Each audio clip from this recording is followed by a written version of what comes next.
पाकिस्तान में नेशनल बचत स्कीमें लोगों के लिए अपनी सेविंग्स को रखने के लिए और उसमें बहुत ही सब्सटेंशियल इंटरेस्ट लेने पे और इंटरेस्ट कमाने के लिए एक बहुत बड़ा ज़रिया है।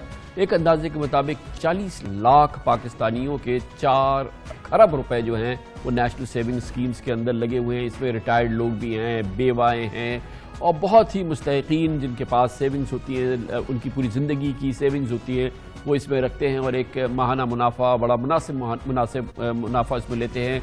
मगर बैनुल अक़वामी इदारों को शक है कि इसमें पाकिस्तान में वो पैसे जो कि अनडॉक्यूमेंटेड होते हैं, जो इसको काला धन भी कहा जा सकता है, वो या टैक्स से बचे हुए पैसे या रिश्वत के पैसे वो भी इन स्कीम्स में जाते हैं, क्योंकि ये गवर्नमेंट की स्कीम है, सिक्योर्ड है, इसमें कोई मसला नहीं है और बहुत ही खातिर ख्वाह इसमें मुनाफा भी मिलता है। लेकिन अब इसकी बाकायदा छानबीन होगी, इसके तमाम खातेदारों की छानबीन का एक बाकायदा अमल का आगाज़ कर रही है हुकूमत पाकिस्तान। उसकी बड़ी वजह यह है कि FATF ने हुकूमत पाकिस्तान के साथ अपने शुकूक व शुबहात को शेयर किया है और ये कहा है कि काले धन का पैसा शायद बचत की इन स्कीमों में जा रहा है। वज़ारत ख़ज़ाना ने कौमी बचत स्कीम से मुंसलिक एंटी मनी लॉन्ड्रिंग और दहशत गर्दी की माली मावनत के सद्दबाब के लिए बनाए गए क़वानीन का मुसव्वदा तैयार करके अपनी वेबसाइट पर जारी कर दिया है। कौमी बचत के 40 लाख खाते हैं जिससे कि मैंने आपको बताया कि 4,000 अरब रुपए इन बचत की स्कीमों में लगे हुए हैं। वज़ारत ख़ज़ाना कौमी बचत के मौजूदा खातेदारों की 6 माह के अंदर छानबीन करेगा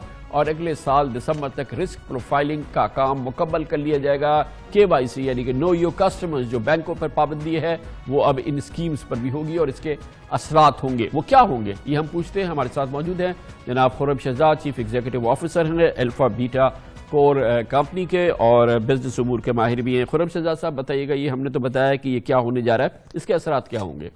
इसमें 3 मेजर जो है सर वो बेसिकली इनके जो बेचते हैं स्कीम्स को, वो 3 जो है वो हैं इदारे हैं। एक तो नेशनल सेविंग्स खुद है, अपने उनके जो है वो 450 जो है ब्रांचेस हैं ऑल ओवर पाकिस्तान, और उसके अलावा जो है बैंक्स बेचते हैं और पाकिस्तान पोस्ट भी जो है ये इंस्ट्रूमेंट्स को बेचता है। और ये नेशनल सेविंग्स इंस्ट्रूमेंट्स के साथ साथ प्राइस बॉन्ड्स में भी अब डील करना शुरू हो गए हैं।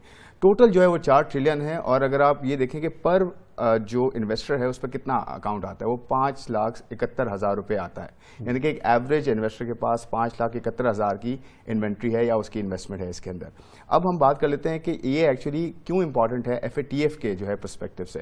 देखिए सर, अगर आप FATF का पर्सपेक्टिव देखें तो वो फाइनेंशियल जो सिस्टम होता है आपका पूरा, वो उसके ऊपर देखता है कि जो ट्रांजैक्शंस हो रही हैं वो किस तरह से आ रही हैं, ओरिजिनेट कहाँ से हो रही हैं और कहाँ से इन्वेस्ट हो रही हैं और किस तरह से उस पर रिटर्न्स बन रहे हैं और कहाँ जा रही हैं।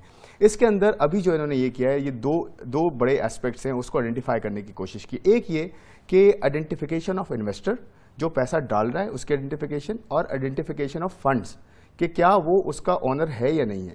ये 2 चीज़ें हैं, ये 3-4 हमारे बड़े सेक्टर्स हैं जिसमें रियल एस्टेट, उसमें कुछ एक्शंस लिए गए जो कि बैंकिंग सिस्टम के थ्रू अब ट्रांजैक्शंस थोड़ी बहुत हो रही हैं। फिर रेमिटेंसेस को जो है उस पर एक सर्टन अमाउंट लगाई गई है उसको देखने के लिए कि फ्री फ्लो आ रहा था वो कहाँ से आ रहा था। फिर आपका गोल्ड ज्वेलरी जो है इस पर बिल्कुल काम नहीं हुआ अभी, इस पर होना चाहिए क्योंकि ये भी एक ऐसा एरिया है जहाँ पे जो है ज्वेलरी के अंदर और गोल्ड के अंदर लोग जो है इन्वेस्ट करते हैं, वो पता नहीं होता काला धन है या क्या है। और फिर चौथा जो है NSS है। इसके अलावा एक और चीज़ थी प्राइस बॉन्ड्स, उसको भी अब जो है आहिस्ता आहिस्ता डॉक्यूमेंट कर दिया गया।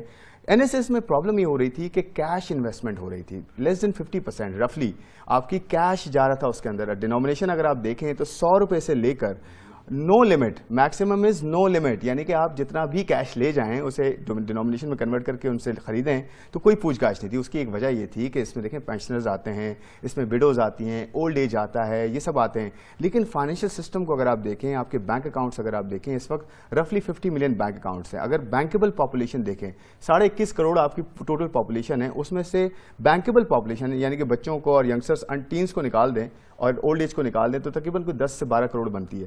तो बैंकेबल जो है सिर्फ 50 मिलियन है और आपके पास 120 मिलियन की पॉपुलेशन है। इसका मतलब है कि हाफ ऑफ द पॉपुलेशन और जो बैंकेबल है वो कैश में या तो काम कर रही होगी। तो इतना बड़ा सेगमेंट है। अच्छा, अब ये बताइए, अब ये जब इस पे ये होगा इसके असरात क्या होंगे? देखें, ये इतना आसान तो नहीं है, लेकिन अच्छी बात यह है कि जो 28 एक्शन आपने लेने, 27 एक्शन प्लान आपको जो दिया गया था उसमें आपने लेना था जो, वो अब जो है वो शुरू हो गया है। ये बहुत अच्छी डेवलपमेंट है। इससे ये होगा कि जो ये फरवरी में आपका जो है रिव्यू आ रहा है, जो जनवरी के 3rd वीक में रिव्यू होगा APG का, फिर उसके بعد جو ہے اپنا ان کا کنکلوژن آئے گا.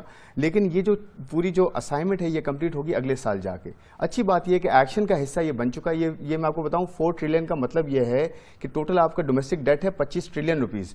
4 ٹریلین بنتا ہے 16% اس کا, یعنی کہ گورنمنٹ 16% یہاں سے لے رہی تھی. تو اتنا بڑا ایریا ہے. اگر کیش 50% سے تھوڑا نیچے کیش میں کام ہو رہا ہے, وہ پورا اگر ہینڈل کر لیا جائے, آئی ایم شیور کہ اس سے نہ صرف ٹریلز پتہ چلیں گی کہ کون کیا کر رہا تھا, کہاں سے پیسہ اب جب ہو رہا یہ تھا, اور انڈیویجولس کا بھی پوچھ تاچھ شروع ہوگی تو یہ جو انویسٹرز ہیں جو کہ جنہوں نے ڈکلیئر کیا ہوا ہے, جو کہ بالکل لیجٹ منی ہے, وہ تو بیچاروں کو پرواہ نہیں, لیکن ایک بڑی تعداد میں شاید نہیں ہے. کیا کوئی کھلبلی بچے گی, کیا ہوگا, کیا دیکھیں ڈیفینیٹلی ہو سکتا ہے. اب بات یہ ہے کہ کتنا زیادہ اس کو ریگرسلی دیکھا جائے گا. دیکھیں ہمارے پاس ایک پرابلم ہے کیپیسٹی کا.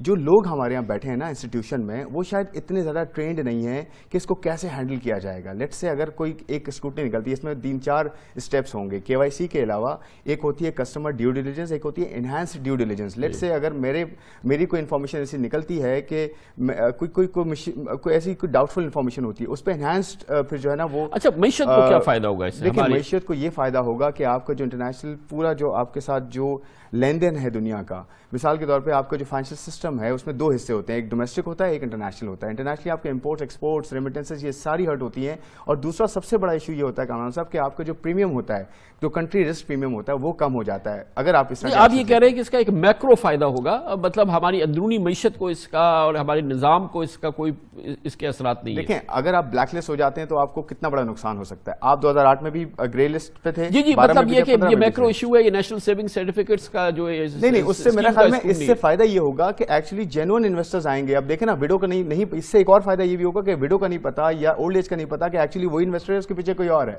تو آئیڈینٹیفیکیشن آف انویسٹر اور آئیڈینٹیفیکیشن آف اونرشپ, جو بینیفیشیل آنر ہوتا ہے, یہ دونوں چیزیں آئیڈینٹیفائی ہو جائیں گی. تو آئی ایم شیور کافی حد تک یہ جو اس میں 2 نمبر پیسہ اگر گیا ہے اور کیش میں گیا, اور ڈیفینیٹلی گیا ہوگا کیونکہ کیش جو ہے اتنی بڑی ڈینومینیشن میں کہیں اور نہیں جا سکتا تھا, تو اس سے بڑا جو ہے وہ فائدہ ہو سکتا ہے اوور آل اکانومی کو گوئنگ فارورڈ انشاءاللہ. تھینک یو سو مچ جناب. فورم شہزاد ہمارے ساتھ موجود تھے.